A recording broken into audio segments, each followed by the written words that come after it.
এইবিলাক শক্তিশালী কৰিব লাগিব সেই গোটৰ লগত আমি মহিলাখিনিকো আমি যুৱ শক্তি আমাৰ মণ্ডল অসুবিধা হৈছে না নাই মধ্যবিত্ত শ্রেণীর মানুষ আছে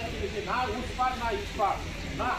জিন্দাবাদ জিন্দাবাদ ভারতীয় জাতীয় কংগ্রেস জিন্দাবাদ জিন্দাবাদ জিন্দাবাদ রাহুল গান্ধী এইটোৱে যে ৰঙিয়া জনসনটো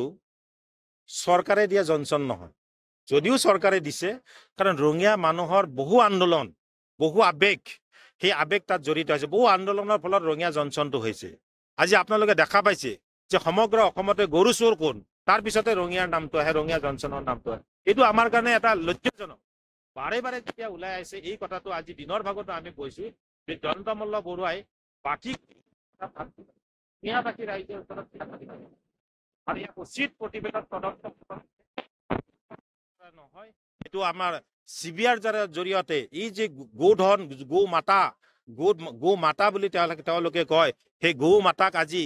কি ধৰণে গীৰ গাই আনি সমগ্ৰ অসমত তেওঁলোকে প্ৰথমে 108জনী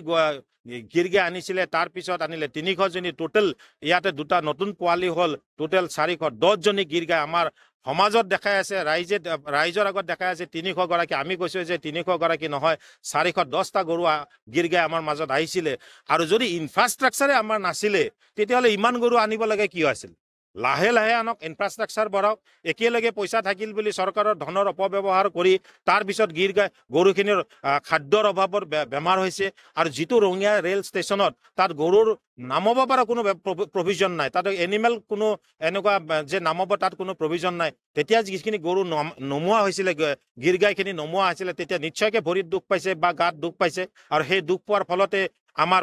ৱেডাৰৰ পৰিৱৰ্তন হ'ল তাৰ ফলত লাহে লাহে বেমাৰৰ ফালে মৃত্যু হ'ব লগা হ'ল যে এই কথাখিনি ইমান এখন বিশাল চৰকাৰে যদি সেই কথাখিনি নাজানে আৰু এই চৰকাৰতো যেতিয়ালৈকে RTI কৰ্মীয়ে কোনো ধৰণৰ তথ্য ওলোৱা নাছিল তেতিয়ালৈকে কৈছে যে কি হ'ল আমি নাজানো যদি চোৰে হৈছিল নে মৰিলে নে মন্ত্ৰী বিধায়কে লৈ গ'ল এই কথাখিনি আগতেও ক'ব লাগিছিল কাৰণ বিধানসভাৰ মজিয়াততো কৈছিলে আমি পোৱা নাই তাৰপিছত RTI কৰ্মীৰ তথ্যত ওলাল যে আমাৰ 90জনী গাই চুৰি হৈছে যদি গৌ মাতাকে যদি চৰকাৰখনে সুৰক্ষা দিব নোৱাৰে তে কেনেকৈ ড্ৰাগছৰ বিৰুদ্ধে মাত মাতিব কেনেকৈ অপশক্তিৰ বিৰুদ্ধে মাত মাতিব কেনেকৈ সন্ত্ৰাসবাদীৰ বিৰুদ্ধে মাত মাতিব সম্পূৰ্ণভাৱে গৃহ বিভাগ ফেইল হৈছে আৰু সেইকাৰণে আমি কৈছো যে ইয়াৰ এক উচিত প্ৰতিবেদন হ'ব লাগে উচিত তদন্ত হ'ব লাগে পত্নী প্ৰেমত ভুল গৈ জয়ন্ত মল্ল বৰুৱাই যি তিচকাৰী সাংবাদিকসকলক কৰিছে সংবাদ মাধ্যমৰ প্ৰতিষ্ঠানক কৰিছে সেই তিচকাৰী তেওঁ সেই পুষ্পাৰ ষ্টাইলেৰে পত্নী প্ৰেমেৰে আমাৰ ইয়াত নচলিব पुष्पाई जने के কৈছিলে যে मेरे को कोई अगर किसी बोलता है तो हमको कोई फर्क नहीं पड़ता लेकिन मेरा वाइफ को कुछ किसी ने बोलता तो हम झुकेगा नहीं গতিকে তেওৰ যেতিয়া ওয়াইফৰ যেতিয়া 50 লাখ টাকা ৰাজসাহাৰ্যযুক্ত লোন পোৱা বুলি যেতিয়া অসমৰ প্ৰতিবেদনত প্ৰকাশ পালে তেতিয়াই তেওঁ জিক্কাৰ খাই উঠিলে আৰু সংবাদ মাধ্যমৰ কৰ্মীকো তেওঁ নুজুকি তেওঁ ৰাইজক মানে বিপথে পৰিচালিত কৰে আৰু গণতন্ত্ৰৰ চতুৰ্থ স্তম্ভটোক তেওঁ আক্ৰমণ কৰি ললে ই গণতন্ত্ৰৰ কাৰণে কিন্তু শুভ লক্ষণ নহয় এজন জনপ্ৰতিনিধিৰ ব্যৱহাৰ এজন জনপ্ৰতিনিধিৰ আচাৰ এজন জনপ্ৰতিনিধিৰ শিক্ষাগত মৰ্যাদাৰে সেই ৰাইজৰ হৈ কাম কৰিব লাগিব কাৰণ ৰাইজে বহু আশা কৰি জনপ্ৰতিনিধি বিচাৰে ৰাইজে কেতিয়াও জনপ্ৰতিনিধিৰ পাই অত্যুৎসাহী কথা অবাস্তৱ কথা আমি কেতিয়াও ৰাইজে নিবিচাৰে গতিকে বাস্তৱ ক্ষেত্ৰত ৰাইজৰ মাজত থাকি কাম কৰাৰ কাৰণে আহ্বান জনাইছো আৰু এই যি গোধন গো মাতাৰ যি এই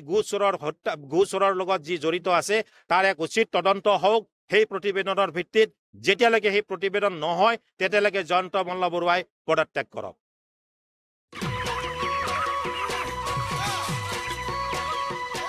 অতি কম দিনতেই একোটা এনেকুৱা হৈ যায় মই যে বিয়মৰ দানা খাওঁ আপোনালোকৰ বিয়মৰ দানা খাওক আৰু কম দিনতেই অধিক মুনাফা লাভ কৰক